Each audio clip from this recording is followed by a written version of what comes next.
Hello，大家好。在今天的 podcast 中呢，我想跟大家聊一个可能有一点沉重，但是我觉得特别重要的话题，就是孤独。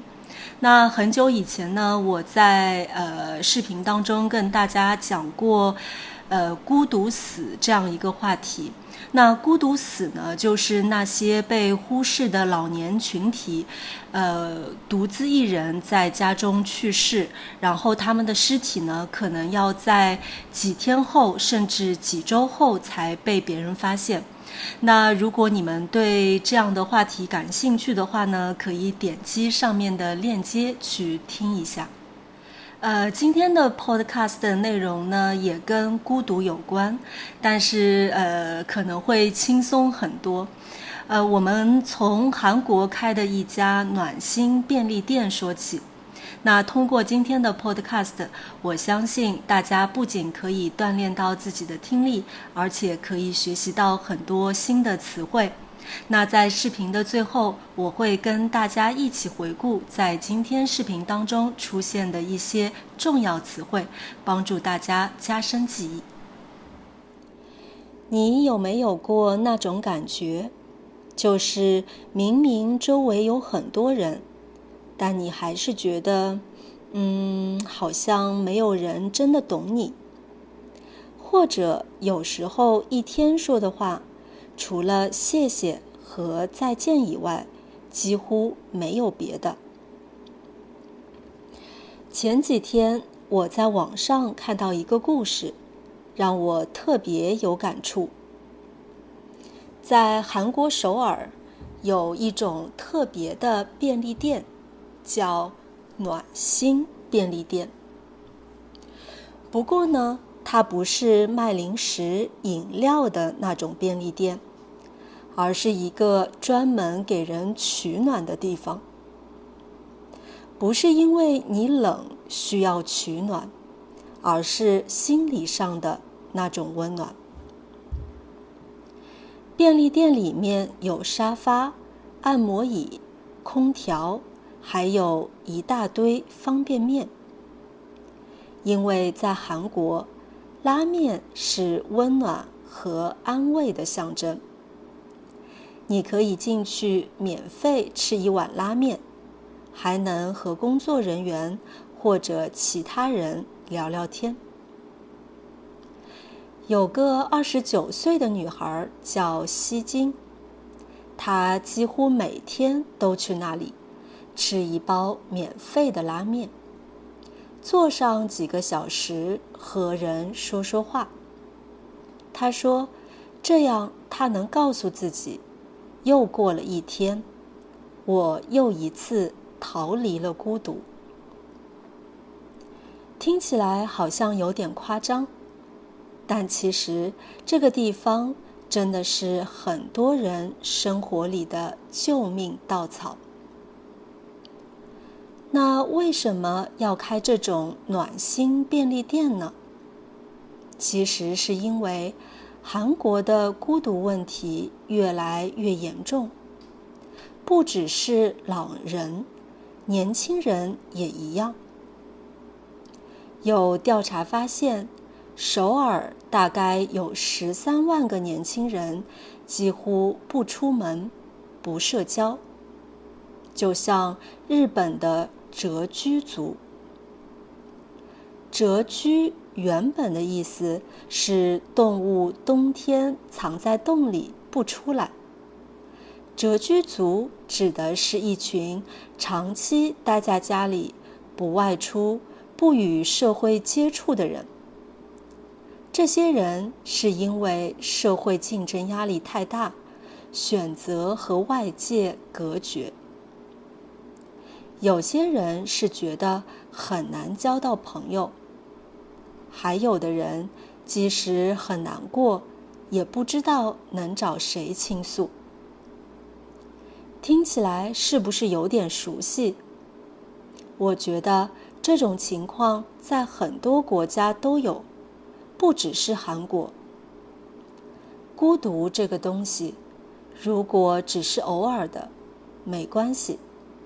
但如果时间很长，几个月、半年甚至几年，就会慢慢影响到我们的心理健康。暖心便利店的工作人员说，有的人第一次来时，甚至不敢和别人一起吃饭，只想把面打包带走，因为他们不习惯和别人同桌。所以暖心便利店会举办一些很轻松的活动，比如看电影。大家不一定要说话，但能在同一个空间感受到彼此的存在。那我们平时没有这样的暖心便利店，该怎么办呢？我觉得可以试试这几种方法。一，给自己一个出门的理由，比如去咖啡馆、参加兴趣班、做志愿者，哪怕只是走出家门，也是一个开始。二，养成固定的社交习惯，比如每周一次和朋友见面、运动，哪怕短短1小时，也能让你感觉被连接。三，从小的互动开始，你可以先从和便利店店员、公交司机聊1句话开始，不用有压力，慢慢来。四，帮助别人，这个很奇妙的，当你帮助别人时，你也在和对方建立一种联系。你可以尝试做做义工，就像之前提到的吸睛。有一次看到咨询师情绪低落，就走过去给了他一个拥抱。就是这么一个小小的动作，让2个人都温暖了起来。我觉得在这个看似很热闹的时代，孤独其实很常见，但对抗孤独不一定要做很大的事情，只要迈出一点点，去一个新的地方，和一个人聊1句话，就已经不一样了。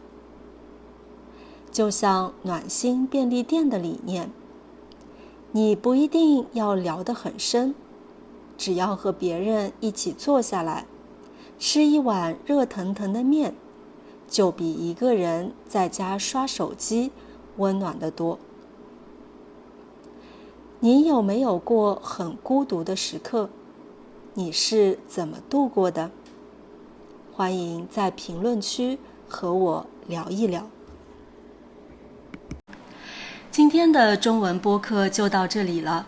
如果你想要更多的中级水平的中文播客的话，可以去我的 Patreon。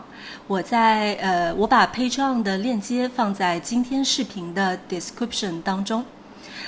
下面就让我们一起来回顾一下在今天的视频当中出现的一些有用词汇。忽视，没有重视，没有注意到，或者故意不去在意。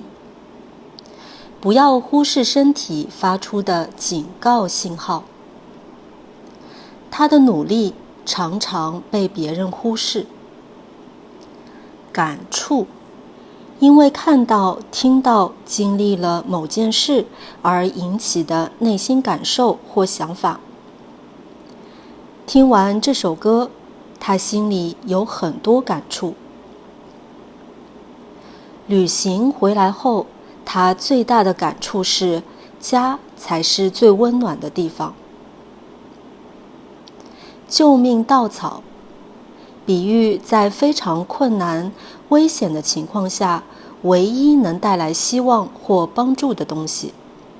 来源于一句俗语：溺水的人会抓住一根稻草。在那段低谷时期，朋友的鼓励就是我的救命稻草。对很多失业的人来说，这份政府补助就是他们的救命稻草。倾诉，把心里的想法、感情、痛苦、委屈等全部说出来，通常是向信任的人表达，带有一种需要被理解、被安慰的感觉。他找到一个可以倾诉的朋友，心里轻松了很多。有时候把烦恼倾诉出来，比一个人默默承受要好。打包，第一个意思，把东西装起来，一般用来指整理行李或物品。明天要出差了，我今晚得打包。第二个意思，在餐馆里把没吃完的饭菜带走。这道菜还剩很多，帮我打包吧。对抗，用行动或方法反对、抵抗某种力量、困难或问题。为了对抗压力，他每天都会去跑步。科学家们正在努力对抗气候变化。这就是今天视频的所有内容了。记得你可以到我的 Patreon 上去下载今天视频的文本和词汇列表。非常感谢你的收看，我们下期再见。